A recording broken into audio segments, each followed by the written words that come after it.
Let's go next to our caller from the 901 area code. Who's calling today from 901? My name is Brandon, and I'm from Memphis. Hey, Brandon, what's going on? Nothing much. I'm really happy to be that you took my call. Thank you so much. My pleasure.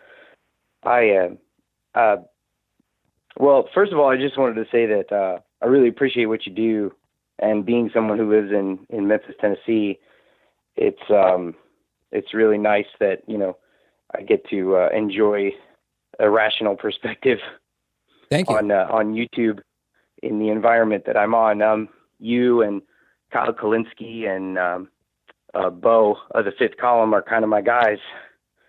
But I'm sorry. Anyway, under my question, do you think censorship of teachers is a problem?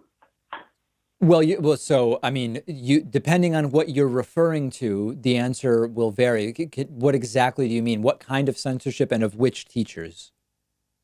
Well, it's actually not really censorship. I guess that's Ah, that's the wrong word. I right. mean, what I mean is suppression, because there's a really heavy societal stigma against teachers being politically active. Right.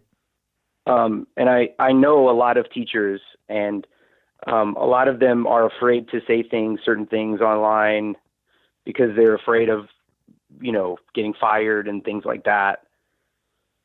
So there's a couple different things going on here. There's the idea of teachers being forced not to be political in the classroom, or if they're going to be political, it has to be for one side or the other, depending on the whims of the school district.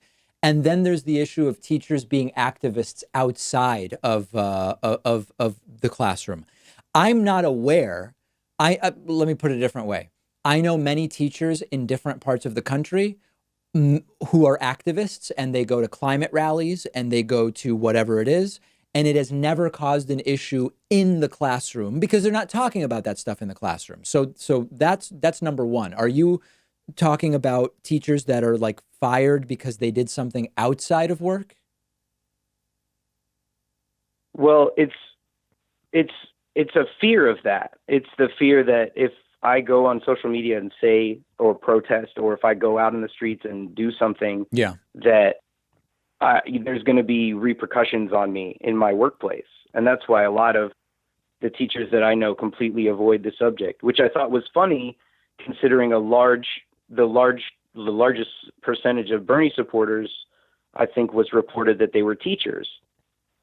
And I Yeah, just thought that was interesting. I'm There's a not so if significant, they're choosing to not be activists because they're afraid of being fired, then that's a problem. And I think that they should be able to do whatever activism they want to do outside of the classroom. You know, where it starts to get dicey would be hypothetically if they're advocating for something, that would be problematic in the way it would relate to being around kids. But I don't know that I necessarily need to steel man that. I mean, those cases are extremely few and far between. I think the more interesting discussion, quite frankly, Brandon, is the one about in the classroom, because this idea of teachers shouldn't be political in the classroom. And I've talked about this before. In college, I have no problem with teachers being more political in the classroom if the subject matter in relates to politics, and in many ways it does. If you're in a calculus 2 class, it doesn't seem like there's really a place for politics. But if you're teaching sociology or communication or whatever the case may be, it's unreasonable to imagine that being extricated from the political world. And I'm okay with political biases coming out in the classroom from teachers as long as they're identified as such and no one's voice is being suppressed or whatever the case may be.